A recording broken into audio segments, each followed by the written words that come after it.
رسول اللہ یا رسول اللہ یا رسول اللہ یا السلام علیکم ورحمۃ اللہ وبرکاتہ۔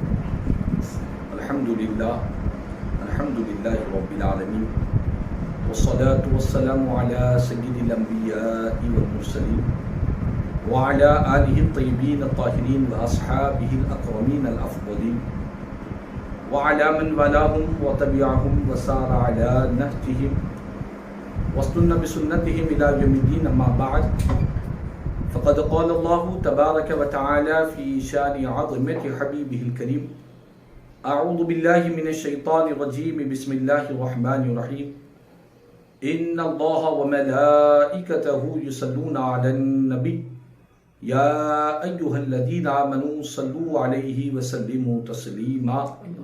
اللهم صل على سيدنا مولانا محمد وعلى آل سيدنا مولانا محمد وبارك وسلم صلاة وسلاما عليك يا سيدي يا حبيبي يا رسول الله صلی اللہ تعالی علیہ وسلم. معزز و محترم ناظرین کرام، اللہ تبارک و تعالیٰ کا بے انتہا فضل و کرم ہے کہ اللہ تبارک و تعالیٰ نے ہم تمام کو اپنے پیارے حبیب صاحب لولاک باعث تخلیق کائنات، وجہ تخلیق کائنات، اللہ کے حبیب، انبیاء کے خطیب، زخم خوردہ انسانیت کے طبیب حضور سیدنا احمد مصطفیٰ محمد مصطفیٰ صلی اللہ تعالی علیہ وآلہ وسلم کی امت میں پیدا فرمایا ہے. اور آپ پر ہم جانتے ہیں کہ یہ موسم حج کا موسم ہے. دنیا بھر سے، دنیا کے مختلف ممالک سے، دنیا کے کونے کونے سے حجاج کرام حج کی سعادتوں سے مالا مال ہونے کے لیے حجاج کرام کے نورانی قافلے شہر مکہ کی طرف، سوئے کعبہ کی طرف روا دوا ہے، تیاریوں میں لگے ہوئے ہیں. اور بہت سے حجاج کرام حج کی نیت کے ساتھ اپنے اپنے ملکوں سے، اپنے شہروں سے، وطنوں سے نکل چکے ہیں اور حرم پاک میں پہنچ چکے ہیں. قابل مبارکباد ہے آج کے اس پروگرام کا انعقاد میں لانے والے ان نوجوان علماء کرام، جنہوں نے اس موسم کو سمجھتے ہوئے اور اس عظیم سعادت کی غنیمت جانتے ہوئے حجاج کرام کے لیے، حج کو جانے والوں کے لیے اور ہر ایک مومن ایمان والے کے لیے حج کا یہ پروگرام خصوصیت کے ساتھ آپ حضرات تک پہنچانے کی کوشش کر رہے ہیں اور جد و جہد کر رہے ہیں. اللہ تعالیٰ ان نوجوان علماء کرام کو حضور بانی جامع جامعہ علیہ رحمت و رضوان کا فیض نصیب فرمائے. معزز حاضرین محترم سامعین کرام، حج کے فضائل تو بہت ہے. حج اسلام کا 5واں عظیم رکن ہے. حج یہ وہ عمل ہے جس عمل کا ایک ایک لمحہ، ایک ایک ساتھ حاجی کے لیے، حج کرنے والے کے لیے بڑی بخشش اور مغفرت کا ذریعہ ہوا کرتا ہے. حدیث پاک میں میرے اور آپ کے آقا امام الانبیاء رحمت للعالمین صلی اللہ تعالی علیہ وسلم نے حج کے بے شمار فضائل بیان فرمائے ہیں. یاد رکھ لیں، ایک عبادت کا تعلق بدن سے ہوتا ہے، ایک عبادت کا تعلق مال سے ہوتا ہے. ایک بدنی عبادت ہوتی ہے، ایک مالی عبادت ہوتی ہے. مثلا نماز، روزہ، یہ بدنی عبادت ہے، بدن کے ذریعے عبادت کی جاتی ہے. اور اس کے علاوہ زکوٰۃ جو انسان ادا کرتا ہے، یہ اس کی مالی عبادت میں شمار کیا جاتا ہے. لیکن حج یہ ایک ایسا عظیم مبارک عمل ہے کہ اس میں صرف بدن نہیں، صرف مال نہیں، بلکہ دونوں اس کے اندر جمع ہو چکے ہیں. بدنی اور مالی عبادت کے مجموعے کا نام حج ہے. حج ایک ایسی عبادت ہے، اس میں دونوں عمل شریک ہے. بدنی عبادت بھی اس کے اندر داخل ہے، مالی عبادت بھی اس کے اندر داخل ہے. بندہ اپنے بدن کے ذریعے بھی، اپنے جسم کے ذریعے بھی فزیکلی اس میں مصروف ہوتا ہے اور اپنا مال بھی خرچ کرتا ہے. تو یہ حج ایک ایسی عظیم عبادت ہے، اس کی خصوصیت یہ ہے کہ یہ بدنی اور مالی دونوں عبادتیں اس کے اندر جمع ہو چکی ہے. اور محترم ناظرین کرام، حدیث پاک میں سرکار مدینہ راحت قلب و سینہ صلی اللہ تعالی وسلم نے فرمایا، الحجاج والعمار وفد اللہ. میرا آقا فرماتے ہیں کہ حجاج کرام اور عمار یعنی عمرہ کرنے والے یہ کیا ہے؟ فرمایا یہ اللہ کا وفد ہے، اللہ کے مہمان ہے. حضور نے فرمایا فَإِن دَعَوْهُمْ أَجَابَهُمْ وَإِنِ اسْتَغْفَرُوهُ غَفَرَ لَهُمْ. یہ وہ خوش نصیب اور سعادت مند بندے ہیں، حج کرنے والے، عمرہ کرنے والے، اگر یہ اللہ سے دعا کرتے ہیں تو اللہ ان کی دعا کو ضرور قبول فرماتا ہے، اور اگر یہ اللہ سے بخشش کی طلب کرتے ہیں تو اللہ ان کے گناہوں کو معاف فرما دیتا ہے. نہ صرف ان کے گناہوں کو بلکہ یہ جن کی بخشش کی دعا کریں گے، یہ جن کی مغفرت کی دعا کریں گے، اللہ ان کی بھی مغفرت فرما دیا کرتا ہے. تو یہ حجاج کرام اور یہ عمار یہ ضیوف الرحمان ہیں، یہ رحمان کے مہمان ہیں.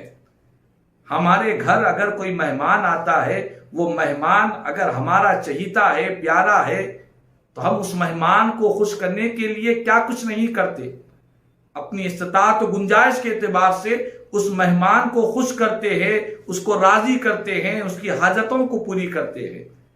اور لیکن یہ دنیا بھر سے آنے والے شہر مکہ میں، کعبۃ اللہ میں، حرم پاک میں، حرمین طیبین میں، دنیا بھر سے یہ جو لوگ آئے ہیں، دنیا کے کونے کونے سے جو لوگ آج مطاف میں ہیں، کعبۃ اللہ میں ہیں، یہ کیا ہے؟ بلکہ یہ دنیا کے مہمان نہیں ہے، دنیا کی مخلوق کے مہمان نہیں ہے، دنیا کے کسی بادشاہ، کسی مالدار، امیر، کبیر کے شخص کے مہمان نہیں ہے، بلکہ یہ اس ذات کے مہمان ہے جس ذات نے ساری کائنات کو پیدا کیا، جو خالق کائنات ہے، مالک دو جہاں ہے، ارض و سما کا خالق و مالک ہے، یہ ان کے مہمان ہے. اسی لیے حضور نے فرمایا کہ حجاج اور عمار یہ اللہ کا وفد ہے، خدا کے مہمان ہے.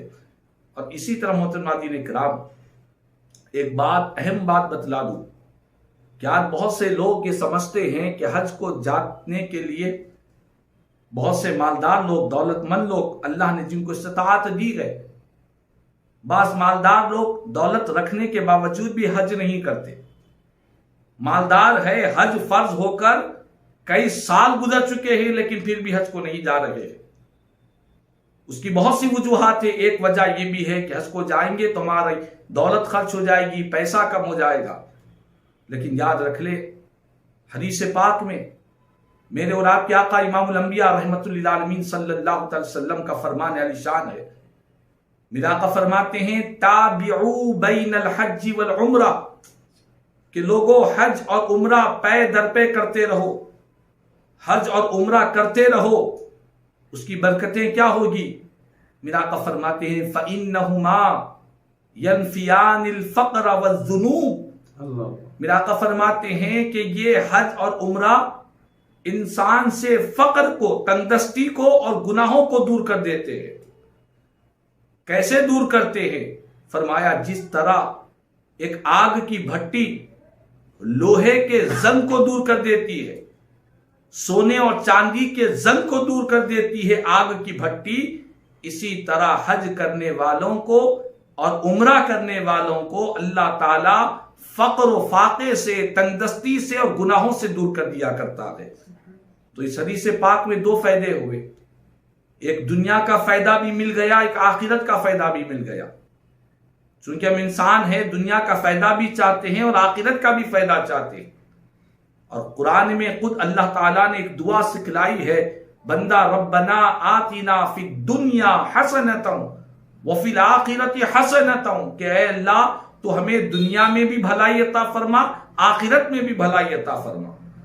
ہمارا مذہب اسلام دنیا اور آخرت دونوں کی بھلائی کی تعلیم دیتا ہے، دونوں کی کامیابی کا پیغام دیتا ہے. صرف دنیا کی کامیابی نہیں، اور نہ صرف آخرت کی بلکہ دنیا بھی کامیاب ہو اور آخرت بھی کامیاب ہو جائے، ایسی تعلیمات نبی رحمت صلی اللہ علیہ وسلم نے ہم امتیوں کو عطا فرمایا ہے۔ تو محترم ناظرین کرام، حج کرنے اور عمرہ کرنے سے دو فائدے حضور نے بیان فرمایا۔ ایک تو یہ ہے کہ بندہ تنگ دستی سے بچتا ہے، محتاجی سے بچتا ہے۔ حج اور عمرے کی برکت سے اللہ تعالیٰ اسے ذلیل و رسوا نہیں کرتا، دوسروں کے سامنے دستے سوال دراز کرنے سے اللہ اس کی حفاظت فرماتا ہے، اور ساتھ ہی ساتھ جو گناہوں کا بوجھ ہماری زندگیوں میں آ چکا ہے، اللہ تعالیٰ اس گناہوں کے بوجھ سے بھی ہمیں رہائی عطا فرماتا ہے۔ تو محترم ناظرین کرام، قابل مبارکباد ہے وہ حجاج کرام، قابل مبارکباد ہے وہ عمار، وہ معتمرین جو عمرے کی سعادتوں سے مالا مال ہو رہے ہیں۔ اور یاد رکھ لے، حج اور عمرے کا تعلق صرف مال سے ہی نہیں ہے۔ ہم نے دیکھا ہے اور آپ نے بھی دیکھا ہوگا اپنے خاندانوں میں، رشتہ داروں میں، پڑوسیوں میں، محلے میں آپ دیکھیں محترم ناظرین کرام، ایسے بہت سے غریب لوگ ہیں، تنگ دست لوگ ہیں، معاشی اعتبار سے کمزور ہیں، لیکن وہ پھر بھی الحمدللہ حج کی سعادت سے مالا مال ہو رہے ہیں۔ بہت سے مالدار لوگ حج سے محروم ہیں، لیکن بہت سے غریب لوگ، معاشی اعتبار سے کمزور لوگ، ویسے لوگ بھی الحمدللہ حج کو جایا کرتے ہیں۔ تو معلوم یہ ہوا کہ حج، یہ اس کا تعلق مال سے نہیں ہے بلکہ یہ اس کا تعلق انسان کے مقدر سے ہے۔ حج کا تعلق اللہ کے فضل و کرم سے ہے کہ رب تعالیٰ جب کسی پر کرم فرما دے، فضل فرما دے، تو کئی غریب، معاشی اعتبار سے کمزور لوگوں کو بھی حج کی سعادت سے مالا مال ہو جاتے ہیں، عمرے کی سعادت سے مالا مال ہو جاتے ہیں۔ اس کی وجہ کیا ہے؟ آپ وجہ سماعت کریں۔ جب اللہ کے خلیل حضرت سیدنا ابراہیم علیہ السلام کو اللہ تعالیٰ نے حکم دیا کہ اے خلیل، کعبے کی عمارت کرو، تعمیر کرو، تو آپ نے کعبۃ اللہ کی تعمیر اپنے فرزند ارجمن حضرت سیدنا اسماعیل علیہ السلام کے ساتھ کعبے کی تعمیر فرمائی۔ جب کعبۃ اللہ کی تعمیر مکمل ہوئی تو اللہ تبارک و تعالیٰ نے اپنے خلیل سے فرمایا کہ آپ پہاڑ کی چوٹی پر چڑھ کر اعلان کریں، لوگوں کو حج کو دعوت دے۔ حضرت ابراہیم علیہ السلام نے عرض کیا کہ مالک، میں پہاڑ کی چوٹی پر آواز دوں گا تو میری آواز لوگوں تک کیسے پہنچے گی؟ کتنے لوگ میری آواز کو سن سکیں گے؟ تو خالق کائنات نے حکم فرمایا کہ اے خلیل، آپ کا کام آواز دینا ہے اور ہمارا کام آپ کی آواز کو ہمارے بندوں تک پہنچانا، یہ ہمارا کام ہے۔ آپ آواز دیجئے، اعلان کیجئے، آپ کی آواز کو ہم اپنے بندوں تک پہنچائیں گے۔ چنانچہ حضرت ابراہیم علیہ السلام نے جب اعلان کیا کہ لوگوں آؤ اللہ کے گھر کی طرف، کعبۃ اللہ کی طرف حج کے لیے آؤ، تو اللہ نے آپ کی آواز کو ایسا پہنچایا کہ دنیا میں جتنے لوگ اس وقت موجود تھے اور قیامت تک جتنے لوگ پیدا ہونے والے ہیں، جو ماؤں کے پیٹ میں ہیں، باپ کی پشت میں ہیں، ان سب تک اللہ تعالیٰ نے حضرت ابراہیم علیہ السلام کی آواز کو پہنچا دیا۔ اور فرمایا گیا کہ جب جتنے لوگوں نے آواز کو سن کر حضرت ابراہیم علیہ السلام کے اعلان کو سن کر لبیک کہا ہے، یہ وہی خوش نصیب لوگ ہیں جو دنیا میں آ کر حج کیا کرتے ہیں۔ اللہ اکبر۔ تو حج کا تعلق مال و دولت سے نہیں ہے۔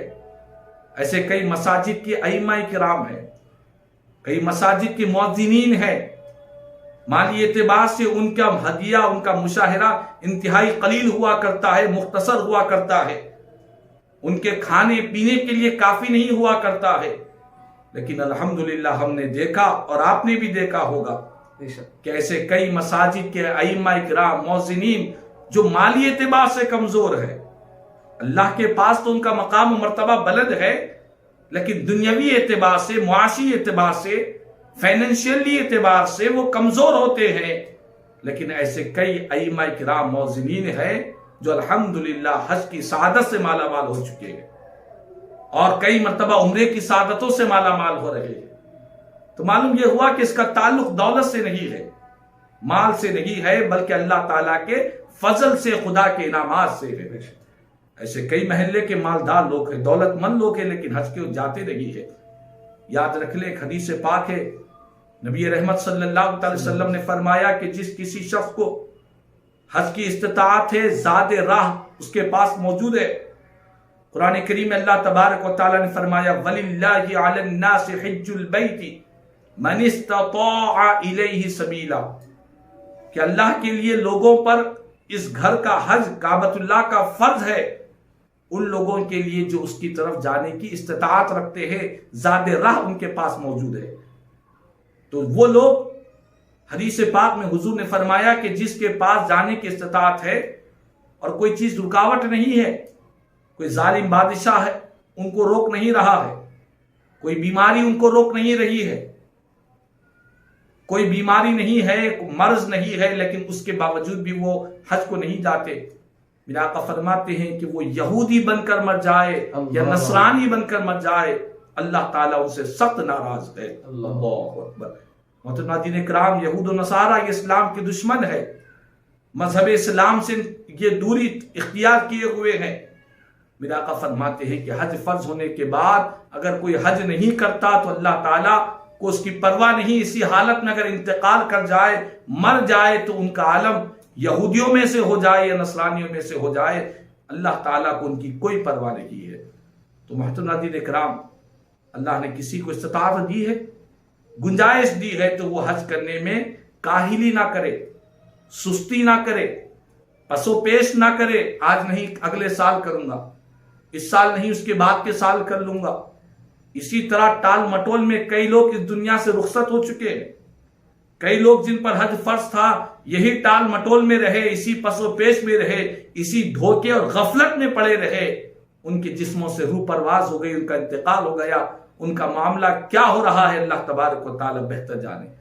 تو اسی لیے محترم ناظرین کرام، اللہ نے زندگی دی ہے، مال و دولت عطا کیا ہے، تو یہ بڑی ہمارے لیے سعادت مندی ہے کہ اللہ کی راہ میں مال خرچ کرنے میں کنجوسی نہ کرے، بخالت نہ کرے، بلکہ ضرور حج کرنا چاہیے. اور ایک حدیث پاک میں رسول رحمت صلی اللہ علیہ وسلم نے ارشاد فرمایا کہ جس شخص کا حج مقبول ہو جاتا ہے، جن خوش نصیبوں کا حج اللہ کی بارگاہ میں قبول ہو جاتا ہے، چونکہ جب کوئی حاجی حج کو جاتا ہے تو وہ گارنٹی کے ساتھ، ضمانت کے ساتھ یہ نہیں کہہ سکتا کہ میرا حج اللہ کی بارگاہ میں قبول ہو چکا ہے. ہاں، اسے امید ہوتی ہے، اللہ کی رحمت سے امید ہوتی ہے کہ اللہ پاک اپنے فضل و کرم سے ہمارے حج کو قبول فرمائے. یہ نیت ہوتی ہے، یہی ارادہ ہوا کرتا ہے. میرا آقا فرماتے ہیں والحج المبرور لیس له جزاء الا الجنہ. حضور فرماتے ہیں کہ وہ حج مبرور، یعنی حج مبرور کا مطلب حج مقبول، جو حج اللہ کی بارگاہ میں قبول ہو چکا ہے، اس کا بدلہ سوائے جنت کے اور کچھ نہیں ہے. اللہ اکبر. تو یہ حجاج کرام کے لیے، حج کرنے والوں کے لیے جنت کی بشارتیں ہیں اور ان کے مالدار ہونے کی بشارتیں ہیں. فرمایا گیا حج کرو، اللہ تمہیں غنی بنا دے گا، مالدار بنا دے گا، بے نیاز بنا دے گا اگر تم حج کی سعادت سے مالا مال ہوں گے. اسی لیے محترم ناظرین کرام، ہر دور میں اللہ کے نیک بندے حرمین طیبین کے حاضری کے لیے، وہاں کی برکتیں حاصل کرنے کے لیے ہر دور میں اللہ کے نیکوکار بندوں نے حج کا اہتمام کیا ہے، اس کے لیے کوشش کی ہے.